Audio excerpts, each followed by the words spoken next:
ಕರ್ನಾಟಕ ಸ್ಟುಡಿಯೋಗೆ ಸ್ವಾಗತ. ನಾನು Basavaraj. No army complete without soldiers ಅನ್ನುವಂತಹ ಒಂದು ಮಾತು ಚೆಸ್ನಲ್ಲಿ ಬಹುಮುಖ್ಯ ಸಂಗತಿಯನ್ನು, ತಾಕತ್ತನ್ನು, ಸೈನಿಕರ ತಾಕತ್ತನ್ನು ಸಾರಿ ಸಾರಿ ಹೇಳುತ್ತೆ. ಇಡೀ ಮಂಗೋಲರ ಮಹಾನ್ ನಾಯಕ, ಸಾಂಸ್ಕೃತಿಕ ನಾಯಕ ಚೆಂಗೀಸ್ ಖಾನ್ ರಣತಂತ್ರಗಳ ವಿಚಾರ ಬಂದಾಗ, ಯುದ್ಧ ತಂತ್ರಗಳ ವಿಚಾರ ಬಂದಾಗ ಚೆಂಗೀಸ್ ಖಾನ್ ಹೆಸರನ್ನು ಉಲ್ಲೇಖ ಮಾಡೇ ಮಾಡ್ತೀವಿ. ಅಂತಹ ಚೆಂಗೀಸ್ Khan, I had to train my men to attack with speed of wind. Now they had to learn the guile of the wolf ಅನ್ನುವಂತಹ ಮಾತನ್ನು ಹೇಳಿದ್ದ. ಗಾಳಿಯೊಂದಿಗೆ ಗುದ್ದಾಡುವಂತಹ ತಾಕತ್ತನ್ನು ನನ್ನ ಸೈನಿಕರಿಗೆ ಕಲಿಸ್ತೀನಿ, ಆ ನಂತರದಲ್ಲಿ ಅವರಿಗೆ ತೋಳದ ಆಕ್ರಮಣಶೀಲತೆಯನ್ನು ಕಲಿಸಿಕೊಡ್ತೀನಿ, ಅದನ್ನು ಕೂಡ ಅವರು ಕಲಿಬೇಕು ಅನ್ನುವಂತಹ ಮಾತನ್ನು ಹೇಳಿದ್ದ. ಸೈನಿಕರು, ಕಾಲಾಳುಗಳು ಅವರ ದೊರೆ ಯಾರಾದರೂ ಆದರೆ ಅಂಥವರಿಗೆ ಬಹುದೊಡ್ಡ ತಾಕತ್ತಿರುತ್ತೆ. ಮಾಸ್ ಲೀಡರ್ ಆಗಬಹುದಾದಂತಹ ಎಲ್ಲ ಶಕ್ತಿಯನ್ನು ಕೊಡುವಂಥದ್ದು ಕಾಲಾಳುಗಳು, ಕಾರ್ಯಕರ್ತರು ಮತ್ತು ಸೈನಿಕರು. ರಾಜ್ಯ ರಾಜಕಾರಣದಲ್ಲಿ ಹೊಸ ಅಧ್ಯಾಯವನ್ನು, ಹೊಸ ನ್ಯೂ ಸ್ಟೈಲ್ ಆಫ್ ಪಾಲಿಟಿಕ್ಸನ್ನು ವಿಜೇಂದ್ರ ಅವರು ಅನುಸರಿಸ್ತಿದ್ದಾರ. ರಾಜ್ಯ ಬಿಜೆಪಿಯ ಬೇರಿನ ಮರ್ಮಕ್ಕೆ ಕೈ ಹಾಕಿದ್ರ ಯಡಿಯೂರಪ್ಪ ಅವರ ಪುತ್ರ ವಿಜೇಂದ್ರ ಅವರು.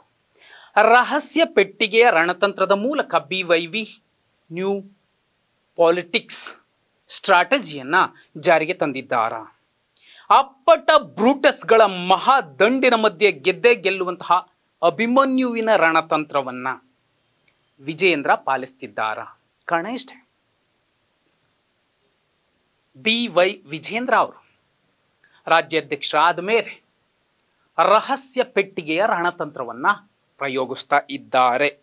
ಇದು ರಾಜ್ಯ ಬಿಜೆಪಿ ಘಟಕಕ್ಕೆ ಮಾಮೂಲಿ ಅಂತ ಅನಿಸಿರಬಹುದು, ಆದರೆ ಅದರೊಳಗಿನ ಮರ್ಮ, ಅದರೊಳಗಿನ ತಂತ್ರ, ಅದರೊಳಗಿನ ರಣತಂತ್ರ, ಅದರೊಳಗಿನ ತಾಕತ್ತು ಎಂಥದ್ದು ಅನ್ನೋದು ಜಗಜ್ಜಾಹೀರಾಗಬೇಕು ಅಂದರೆ, ನಾನು ಮೊದಲಿಗೆ ಹೇಳಿದ್ನಲ್ಲ, ಚೆಸ್ನೊಳಗಿನ ಒಂದು ಹೇಳಿಕೆ ಮತ್ತು ಚೆಂಗೀಸ್ ಖಾನ್ ಬಳಸ್ತಿದ್ದಂತಹ ಯುದ್ಧ ತಂತ್ರ ಎಂಥದ್ದು ಅನ್ನುವಂಥದ್ದು. ನಿಮಗೆ ಎರಡು ಚಿತ್ರಗಳನ್ನು ತೋರಿಸಬಹುದು. ಶಿರಾ ಮತ್ತು KR ಪೇಟೆ ಉಪಚುನಾವಣೆಯ ಪ್ರಚಾರದ ಸಂದರ್ಭದಲ್ಲಿ ಮೊಟ್ಟ ಮೊದಲ ಸಲ ಅಖಾಡದಲ್ಲಿ BS ಯಡಿಯೂರಪ್ಪ ಅವರ ಜೊತೆಯಲ್ಲಿ BY ವಿಜೇಂದ್ರ ಅವರು ಕಾಣಿಸ್ಕೊಂಡಿದ್ರು. ಹಾಲಿವುಡ್ನಲ್ಲಿ ಬಹುದೊಡ್ಡ ಯಶಸ್ಸನ್ನು ಗಳಿಸಿದಂಥ ದಿ ಲಯನ್ ಕಿಂಗ್ ಸಿನಿಮಾದಲ್ಲಿ ಮುಫಾಸಾ ಮತ್ತು ಸಿಂಬು ಕೂಡ ಒಟ್ಟಿಗೆ ಕಾಣಿಸ್ಕೊಳ್ತಾರೆ. ಈ ಎರಡೂ ಫೋಟೋಗಳು ರಾಜ್ಯ ರಾಜಕಾರಣದ ಇವತ್ತಿನ ವಿಜೇಂದ್ರ ಅವರ ಸ್ಥಿತಿ ಒಂದೇ ರೀತಿಯಲ್ಲಿ ಕಾಣ್ತಾ ಇದೆ. ರಾಜ್ಯಾಧ್ಯಕ್ಷರಾಗೋಕೆ ಮುಂಚೆ ವಿಜೇಂದ್ರ ಅವರು ಅಪ್ಪನ ಜೊತೆಯಲ್ಲಿ BJPಯಲ್ಲಿ ಗುರುತಿಸ್ಕೊಂಡಿದ್ರು. ಆದರೆ ಅವರಿಗೆ ಆಗಸ್ಟ್ 1, 2020 ರಾಜ್ಯ BJP ಘಟಕದ ಉಪಾಧ್ಯಕ್ಷರಾಗುವಂತಹ ಅವಕಾಶ ಒದಗಿ ಬಂತು. ಅದಾದ ನಂತರ ಸುಮಾರು 68 ವರ್ಷಗಳಲ್ಲಿ ಸಾಧ್ಯವಾಗದ್ದನ್ನು KR ಪೇಟೆಯಲ್ಲಿ ಮತ್ತು ಶಿರಾದಲ್ಲಿ ಉಪಚುನಾವಣೆಯ ಸಂದರ್ಭದಲ್ಲಿ ಕಮಲವನ್ನು ಅರಳಿಸಿ ಬೈಪೋಲ್ ಸ್ಟ್ರಾಟಜಿಸ್ಟ್ ಅನ್ನುವಂತಹ ಹೆಗ್ಗಳಿಕೆಯ ಮಾತನ್ನು ಕಾರ್ಯಕರ್ತರಿಂದ ಇಳಿಸಿಕೊಂಡಿದ್ದು ವಿಜೇಂದ್ರ ಅವರು. ಇಷ್ಟೇನಾ? ವಿಜೇಂದ್ರ ಅವರ ಮೇಲೆ ಒಂದಷ್ಟು ಕೇಂದ್ರ ತನಿಖಾ ಸಂಸ್ಥೆಗಳ ವಿಚಾರಣೆಯನ್ನು ಎದುರಿಸ್ತಾ ಇದ್ದಾರೆ, ಒಂದಷ್ಟು ಆರೋಪಗಳು ಇದ್ದಾವೆ. ಅಷ್ಟೇ ಅಲ್ಲ, ಯಡಿಯೂರಪ್ಪ ಅವರು 2011 ಅಕ್ಟೋಬರ್ 15 ಜೈಲು ಪಾಲಾದರು. ಲಂಚ ಪ್ರಕರಣದ ಅಡಿಯಲ್ಲಿ ನವೆಂಬರ್ 8, 2011 ಸುಮಾರು 23 ದಿನಗಳ ಕಾಲ ಜೈಲು ವಾಸವನ್ನು ಅನುಭವಿಸಿ ಬಂದಂತಹ ಯಡಿಯೂರಪ್ಪ ಅವರ ಆ ಒಂದು ಜೈಲು ವಾಸಕ್ಕೆ ವಿಜೇಂದ್ರ ಅವರು ಕಾರಣ ಅನ್ನುವಂತಹ ಒಂದು ಅಪವಾದವೂ ಕೂಡ ಇದ್ದೇ ಇದೆ. ಅದನ್ನು ಇಲ್ಲ ಅಂತ ಹೇಳೋಕ್ಕಾಗಲ್ಲ, ಅಪವಾದ ಇದೆ. ಆದರೆ ಇದೇ ಸಂದರ್ಭ ಯಡಿಯೂರಪ್ಪ ಅವರು ಒಳಗಡೆ ಇದ್ದಾಗ ವಿಲವಿಲ ಒದ್ದಾಡಿದಂತಹ ವ್ಯಕ್ತಿ ಕೂಡ ಇದೆ ವಿಜೇಂದ್ರ ಅವರು. ಇದು ಒಂದು ಕಡೆ. ಯಾಕಂದರೆ ಯಡಿಯೂರಪ್ಪ ಅವರು ಜೈಲು ಪಾಲಾದ ಮೇಲೆ ಅವರ ರಾಜಕೀಯ ಉತ್ತರಾಧಿಕಾರಿಯಾಗಿ ಬಂದು ಕೂತಂತಹ, ಮುಖ್ಯಮಂತ್ರಿಗಳ ಜಾಗದಲ್ಲಿ ಬಂದು ಕೂತಂತಹ ಜನ ಯಾವ ರೀತಿ ಯಡಿಯೂರಪ್ಪ ಅವರನ್ನು ನಡೆಸ್ಕೊಂಡ್ರು, ಪಕ್ಷ ನಡೆಸ್ಕೊಳ್ತು, ಎಲ್ಲವನ್ನೂ ಕೂಡ ಸೂಕ್ಷ್ಮವಾಗಿ ನೋಡಿದ್ದವರು ವಿಜಯೇಂದ್ರ ಅವರು. ಈಗ ರಾಜ್ಯಾಧ್ಯಕ್ಷರಾಗಿದ್ದಾರೆ. ನವೆಂಬರ್ 10, 2023 BY ವಿಜೇಂದ್ರ ಅವರು ರಾಜ್ಯ ಬಿಜೆಪಿ ಘಟಕದ 11ನೇ ರಾಜ್ಯಾಧ್ಯಕ್ಷರಾಗಿ ನೇಮಕವಾದರು. ಆ ಕ್ಷಣದಿಂದ ಇಲ್ಲಿಯ ತನಕ ಸುಮ್ಮನೆ ಕೂತಿಲ್ಲ, ರಾಜ್ಯ ಪ್ರವಾಸ ಮಾಡ್ತಾ ಇದ್ದಾರೆ. ಅಪ್ಪ ಹೇಳ್ಕೊಡ್ತಿದ್ದಾರಾ ಅಥವಾ ತಾವಾಗಿನೇ ಒಂದಷ್ಟು ಹೊಸ ತಂತ್ರಗಾರಿಕೆಯ ಮೂಲಕ ಬೇರೆಯದ್ದೇ ಆದಂತಹ ರಾಜಕಾರಣದ ಹಾದಿಯನ್ನು ಹಾಕ್ಕೊಂಡಿದ್ದಾರೆ, ಮಾರ್ಗವನ್ನು ಹಾಕ್ಕೊಂಡಿದ್ದಾರಾ? ಒಂದಷ್ಟು ಅನುಮಾನಗಳು ಮೂಡಿಸೋದಕ್ಕೆ ಕಾರಣವಾಗಿರುವಂಥದ್ದು ರಹಸ್ಯ ಪೆಟ್ಟಿಗೆ ರಣತಂತ್ರ. ಏನದು? ಅದಕ್ಕೂ ಮುಂಚೆ ಅವ್ರ ಮುಂದೆ ಏನು ಸವಾಲುಗಳು ಕಡಿಮೆ ಇದಾವ? ಲೋಕಸಭಾ ಚುನಾವಣೆ ಕನಿಷ್ಠ 25ರಲ್ಲಿ ಒಂದಷ್ಟು ಠೇವಣಿಯನ್ನು ಉಳಿಸಬೇಕು, 15ಕ್ಕಿಂತ ಹೆಚ್ಚು ಸ್ಥಾನಗಳನ್ನು ಗೆಲ್ಲಬೇಕು. 2019ರಲ್ಲಿ 25 ಸ್ಥಾನ ಗೆದ್ದಿತ್ತು ಬಿಜೆಪಿ ಲೋಕಸಭಾ ಚುನಾವಣೆಯಲ್ಲಿ, ರಾಜ್ಯದ 28 ಲೋಕಸಭಾ ಕ್ಷೇತ್ರಗಳ ಪೈಕಿ. ಇದು ಒಂದು. 2023ರ ಕರ್ನಾಟಕ ವಿಧಾನಸಭಾ ಚುನಾವಣೆಯಲ್ಲಿ ಬಹುದೊಡ್ಡ ಸೋಲಾಯಿತು ಬಿಜೆಪಿಗೆ. ಆ ಸೋಲಿಗೆ ಕಾರಣಗಳೇನು, ಏನೆಲ್ಲ ತಪ್ಪುಗಳಾಗಿದೆ, ಅದನ್ನು ಯಾವ ರೀತಿ ತಿದ್ಕೋಬೇಕು, ಎಲ್ಲವನ್ನೂ ಕೂಡ ವಿಜೇಂದ್ರ ಅವರು ಮಾಡಬೇಕಾಗಿದೆ. ಸಮುದಾಯದ ಸಂಧಾನ ಕೂಡ ಮಾಡಬೇಕಾಗಿದೆ. ಅಖಿಲ ಭಾರತ ವೀರಶೈವ ಲಿಂಗಾಯತ ಮಹಾಸಭಾದ ಒಳಗಡೆ ಸಾಕಷ್ಟು ಪಂಗಡಗಳಿದ್ದಾವೆ. ಆ ಪಂಗಡಗಳು ಇದೀಗ ಪ್ರತ್ಯೇಕ ನಾಯಕತ್ವದ ಕೂಗು ಎಬ್ಬಿಸಿಕೊಂಡು ಕೂತಿದ್ದಾವೆ. ಪಂಚಮಸಾಲಿ ಲಿಂಗಾಯತ ಸಮುದಾಯದ ನಾಯಕರಾಗಿ ಯತ್ನಾಳ್ರವರು ಮಾತಾಡ್ತಿದ್ದಾರೆ. ಮಗದೊಂದು ಸಮುದಾಯಗಳು ಕೂಡ ಬೇರೆ ಬೇರೆ ರೀತಿಯಲ್ಲಿ ಈಗ ಅಲ್ಲೂ ಕೂಡ ಫೈಟ್ ನಡೀತಿದೆ. ಕಾಂಗ್ರೆಸ್ನ ನಾಯಕರು ತಾವಾಗಲಿಕ್ಕೆ ಮುಂದಾಗ್ತಿದ್ದಾರೆ, ನನಗೆ ನಾಯಕತ್ವ ಬೇಕು ಅನ್ನುವಂತಹ ನಡೆಯನ್ನು ಅನುಸರಿಸ್ತಿದ್ದಾರೆ. ಇಂತಹ ಸಂದರ್ಭದಲ್ಲಿ ಯಡಿಯೂರಪ್ಪ ಅವರ ಪುತ್ರರಾಗಿ ವಿಜೇಂದ್ರ ಅವರ ನಡೆ ಕೂಡ ಬಹುಮುಖ್ಯ. ಗುಂಪುಗಾರಿಕೆಯನ್ನು ನಿಯಂತ್ರಿಸಬೇಕಾದಂತಹ ಬಹುಮುಖ್ಯ ಅನಿವಾರ್ಯ ಸ್ಥಿತಿ ಈಗ ವಿಜೇಂದ್ರ ಅವರ ಮುಂದಿದೆ. ಜೊತೆಲಿ ಹಿರಿಕಿರಿಯರನ್ನ ಒಟ್ಟಿಗೆ ಕರೆದುಕೊಂಡು ಹೋಗ್ಬೇಕಿದೆ. ಕಾಂಗ್ರೆಸ್ ಸುಮ್ಮನೆ ಕೂತಿಲ್ಲ. ಕಾಂಗ್ರೆಸ್ ವಿರುದ್ಧ ಕೈಮೀರಿ ಪ್ರಯತ್ನಿಸಿ ಕಾಂಗ್ರೆಸ್ ಅನ್ನ ಮಣಿಸುವಂತಹ, ಬಿಜೆಪಿಯನ್ನ ಗೆಲ್ಲಿಸುವಂತಹ ಲೋಕಸಭಾ ಚುನಾವಣೆಯಲ್ಲಿ ಮಹಾ ಸವಾಲಿದೆ. ಇದರ ಜೊತೆಯಲ್ಲಿ ಅಮಿತ್ ಶಾ ಮತ್ತು ಮೋದಿ ಅವರ ವಿಶ್ವಾಸ, ಅವರು ಇಟ್ಟಂತಹ ವಿಶ್ವಾಸಕ್ಕೆ ಗಿಫ್ಟ್ ಕೊಡುವಂತಹ ಕೆಲಸ ಎಲ್ಲವೂ ಕೂಡ ಮಾಡಬೇಕಿದ್ದಾರೆ. ಇದ್ರ ಜೊತೆಯಲ್ಲಿ ಹೊಸ ಸವಾಲು, ಹಿತ ಪ್ರತಿಸ್ಪರ್ಧಿಗಳಾಗಿ ಬಂದಿರುವಂತಹ HDD ಮತ್ತು HDK ಇಡೀ ಪಕ್ಷವನ್ನು ತಮ್ಮ ಪ್ರಭಾವದ ಅಡಿಯಲ್ಲಿ ಇರಿಸಿಕೊಳ್ಳುವಂತಹ ಒಂದು ವ್ಯವಸ್ಥೆ ಆಗದಂತೆ ವಿಜೇಂದ್ರ ಅವರು ನೋಡ್ಕೊಳ್ಬೇಕಿದೆ.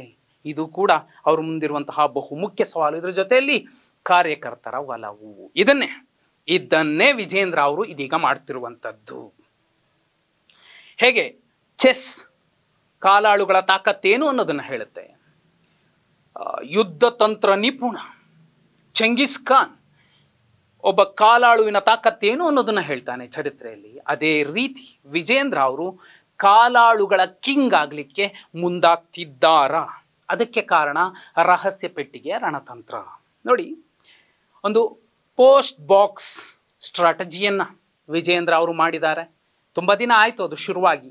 ಈಗಾಗಲೇ 60 ದಿನಗಳ ಗಡಿಯನ್ನು ಮುಟ್ತಾ ಇದೆ ಆ ರಣತಂತ್ರ. ಏನಾಗ್ತಿದೆ ಒಳಗೊಳಗೆ ಬಹುಪಾಲು ಜನಕ್ಕೆ ಗೊತ್ತಿಲ್ಲ. ಏನಾಗ್ಬೋದು ನೋಡಿ, ಎಲ್ಲ ಕಾರ್ಯಕರ್ತರಿಂದ ಅಭಿಪ್ರಾಯ ಸಂಗ್ರಹಿಸುವಂಥದ್ದು. ಬಿಜೆಪಿಯ ಆಚೆಗಿನ ರಣತಂತ್ರ ಅನ್ನಬಹುದು ಇದನ್ನು. ಬಿಜೆಪಿ ಇದುವರೆಗೂ ಬಳಸ್ತಿದ್ದಂತಹ ರಣತಂತ್ರಕ್ಕೆ ಮೀರಿದ ರಣತಂತ್ರ ಇದಾಗಿದೆ. ನೋಡೋಕೆ ಸಿಂಪಲ್ ಆಗಿದೆ. ಕಾರ್ಯಕರ್ತರಿಂದ ಅಭಿಪ್ರಾಯ ಸಂಗ್ರಹಿಸೋದಕ್ಕೆ ಒಂದು ಬಾಕ್ಸ್ ಇಡ್ತಾರೆ. ಆ ಬಾಕ್ಸಲ್ಲಿ ಅಭಿಪ್ರಾಯ ಸಂಗ್ರಹಣೆ ಆಗುತ್ತೆ. ಅನಂತರದಲ್ಲಿ ಕಾರ್ಯಕರ್ತ ಕೊಟ್ಟಂತಹ ಸಲಹೆಯನ್ನು ರಾಜ್ಯಾಧ್ಯಕ್ಷರಾಗಿ ವಿಜೇಂದ್ರ ಅವರು, ಅವರ ಟೀಮ್ ಯಾವ ರೀತಿ ಅದನ್ನು ಸ್ವೀಕರಿಸುತ್ತೆ. ಜೊತೆಯಲ್ಲಿ ಪಕ್ಷ ಸಂಘಟನೆಗೆ ಆ ಸಲಹೆಗಳೇ ಬಹುಮುಖ್ಯ ಅಂಶಗಳಾಗಿ ಪರಿವರ್ತನೆ ಆಗುವಂತಹ ಸಾಧ್ಯತೆಗಳು ನಿಚ್ಚಳ. ಜೊತೆಯಲ್ಲಿ ಶಾಸಕರು ಮತ್ತು ಸಂಸದರು ಯಾವ ರೀತಿ ಕಾರ್ಯಕರ್ತರ ಜೊತೆಯಲ್ಲಿ ವರ್ತಿಸ್ತಿದ್ದಾರೆ. ಬಹುಪಾಲು ಪಕ್ಷಗಳಲ್ಲಿನ ಗೆದ್ದಂತಹ ಶಾಸಕ ನಾಯಕರುಗಳು ಮತ್ತೆ ಸೋಲೋದಕ್ಕೆ ಕಾರಣವಾಗುವಂಥದ್ದು ನಂಬಿಕಸ್ಥ ಕಾರ್ಯಕರ್ತರನ್ನು ಸರಿಯಾಗಿ ನಡೆಸ್ಕೊಳ್ದೆ ಇದ್ದಾಗ.